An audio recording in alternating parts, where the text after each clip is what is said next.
Good morning everyone, this is Professor Vincent Torre Bongolan. Pag-usapan natin, sang-ayon ba kayo na ang susunod na Pangulo ng Pilipinas ay si Vice President Sara Duterte kung sakaling bumaba sa pwesto o kaya pababain sa pwesto si Pangulong Ferdinand Romualdez Bongbong Marcos Jr.?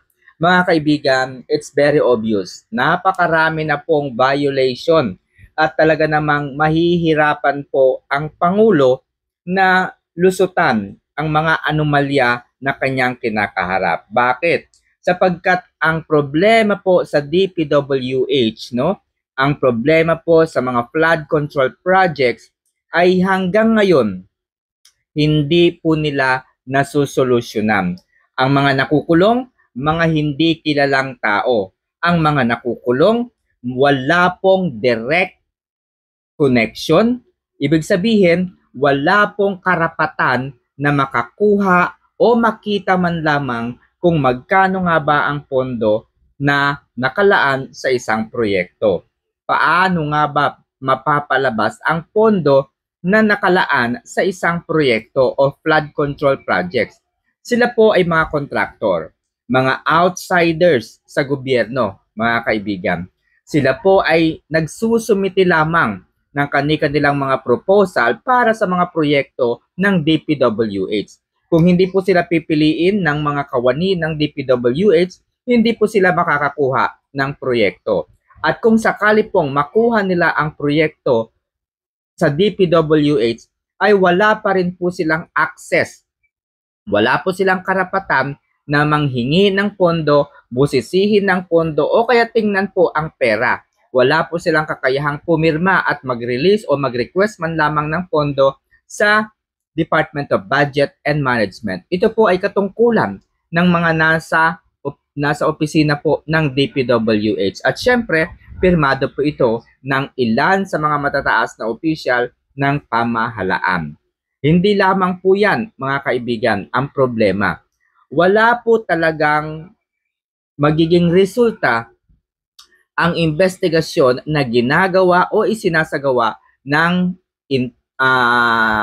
ICI, no? Dahil mga kaibigan, ang ginagawa po ng Independent Commission for Infrastructure is not really to solve the problem. Because alam na nga po nila kung ano ang problema. Kilala na nila kung sino ang nasa likod ng anomalyang ito.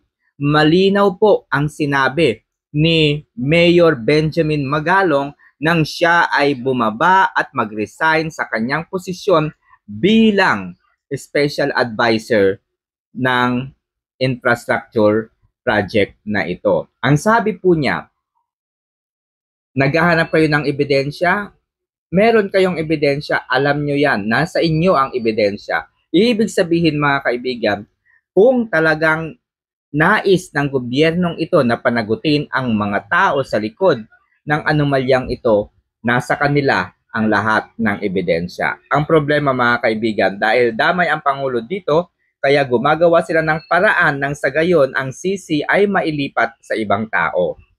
Ang CC ay maikonekta sa nagdaang administrasyon, which is hindi po maaaring mangyari. Sapagkat noong 2024 State of the Nation Address, ilang taon na po ang Pangulo sa kanyang posisyon. And yet, hindi pa rin niya nakikita ang problemang ito. 3 taon na po siyang may hawak ng ating bansa. In fact, ipinagmayabang pa nga po niya na mayroong 5,500 flood control projects ang natapos na. So, paano po maikukonekta ang problemang ito noong nakaraang administrasyon kung noong 2024 ay wala pong problemang nakita kagaya nga po ng nakikita natin sa ngayon? Hindi lamang po yan mga kaibigan. Ngayon po ay natuklasan na mayroon ding anomalya sa Bureau of Internal Revenue. Ano po ang sinasabi ng Pangulo sa BIR? Gawin ninyo ang trabaho ninyo, kolektahin ninyo ang lahat ng inyong dapat makolekta. Singilin ninyo ang mga kumpanya, mga individual na hindi nagbabayad ng kanilang mga buwis. Ano po ang ginawa ng BIR? Lahat halos ng mga negosyo sa Pilipinas ay kanilang sinulatan at hiningan ng pera. Siningil po sa kanilang mga taxes. Marami po at halos lahat ay nag-comply. Lahat ay nagbayad ng kanilang mga taxes.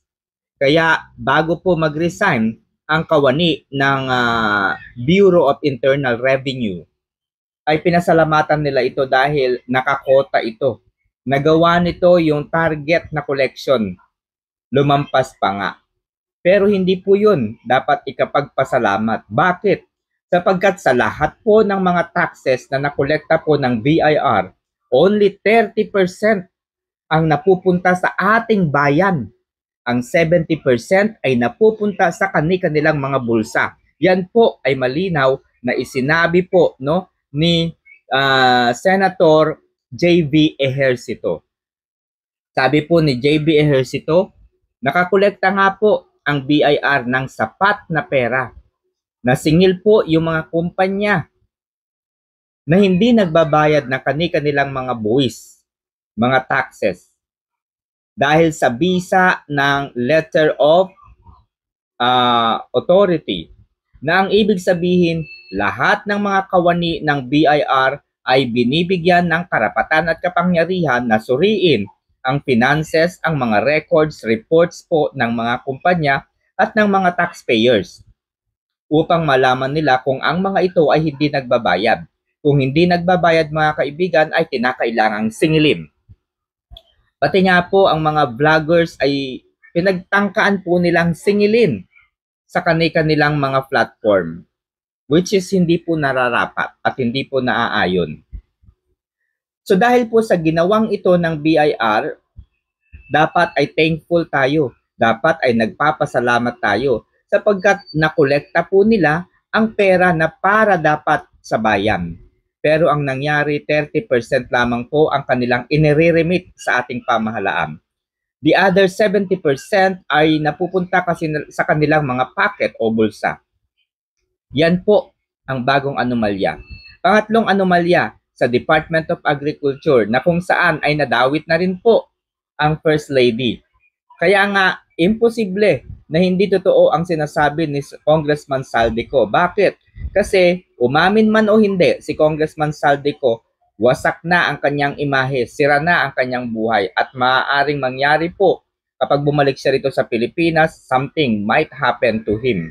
Baka po, baka lamang po ay baka may mangyari sa kanya. Kaya wala po siyang choice kundi kumanta na lamang, sabihin at ibulgar ang mga bagay na kanyang nalalaman. Dahil kung hindi, ay mawawalang saysay ang kanyang buhay.